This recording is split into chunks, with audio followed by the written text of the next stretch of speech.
அந்த மனுஷன் பரதீசிக்குள் எடுக்கப்பட்டு மனுஷர் பேசப்படாததும் வாக்குக்கு எட்டாததும் ஆகிய வார்த்தைகளே கேட்டான் என்று அறிந்திருக்கிறேன்.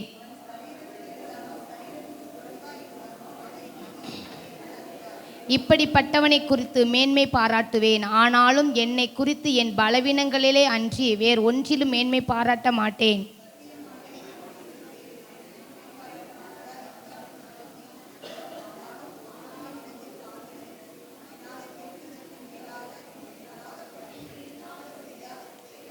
அன்றியும் எனக்கு வெளிப்படுத்தப்பட்டவர்களுக்குரிய மேன்மையின் நிமித்தம் நான் என்னை உயர்த்தாத படிக்கு என் மாம்சத்திலே ஒரு முள் கொடுக்கப்பட்டிருக்கிறது. என்னை நான் உயர்த்தாத படிக்கு அதை என்னை குட்டும் சாத்தானுடைய தூதனாய் இருக்கிறது. அதற்கு அவர், என் கிருபை உனக்கு போதும், பலவீனத்திலே என் பலம் பூரணமாய் விளங்கும் என்றார். ஆகையால் கிறிஸ்துவின் வல்லமை என்மேல் தங்கும்படி என் பலவீனங்களை குறித்து நான் மிகவும் சந்தோஷமாய் மேன்மை பாராட்டுவேன்.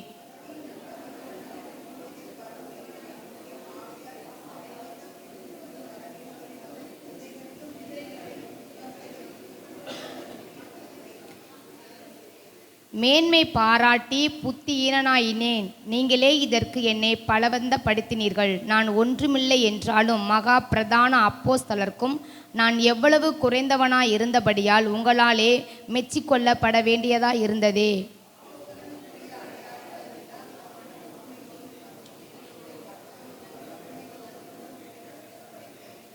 எதிலே மற்ற சபைகளுக்கு குறைவாய் இருந்தீர்கள். நான் உங்களை வருத்தப்படுத்தாதிருந்ததே உங்களுக்கு குறைவு. இந்த அநியாயத்தை எனக்கு மன்னியுங்கள்.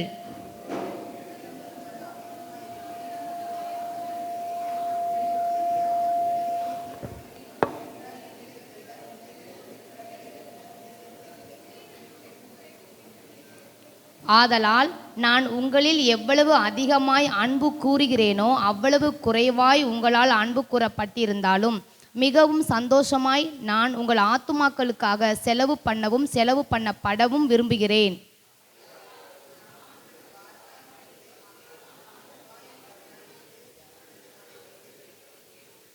நான் உங்களிடத்திற்கு அனுப்பினவர்களில் எவன் மூலமாயாவது உங்களிடத்தில் பொலிவை தேடினது உண்டா?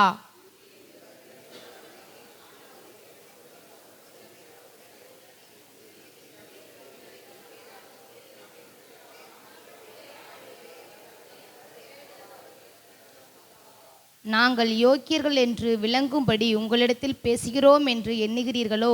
தேவனுக்கு முன்பாக கிறிஸ்துவுக்குள் பேசுகிறோம். பிரியமானவர்களே, சகலத்தையும் உங்கள் பக்தி விருத்திக்காக செய்கிறோம்.